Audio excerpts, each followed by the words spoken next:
আমি মায়েদের জিজ্ঞেস করতে চাই, আপনারা সবাই লক্ষ্মীর ভান্ডার পাচ্ছেন? 500 টাকার লক্ষ্মীর ভান্ডার বেড়ে 1000 টাকা হয়েছে। এই বিজেপি লক্ষ্মীর ভান্ডার বন্ধ করতে চাইছে।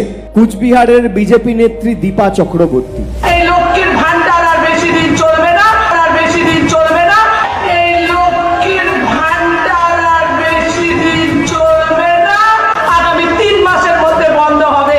আজকে প্রায় 7 থেকে 8 দিন হয়ে গেছে এই বিজেপি নেত্রী প্রকাশ্যে সভা করে বলেছে 3 মাসের মধ্যে লক্ষ্মীর ভান্ডার বন্ধ করবে। বিজেপি মানুষের কাছে ক্ষমা পর্যন্ত চাইনি।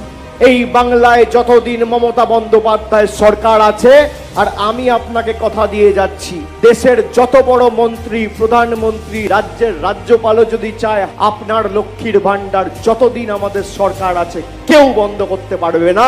প্রত্যেকটা মায়েদের অ্যাকাউন্টে লক্ষ্মীর ভান্ডার যাচ্ছে এবং আগামী দিনও যাবে, এটা আমাদের গ্যারেন্টি।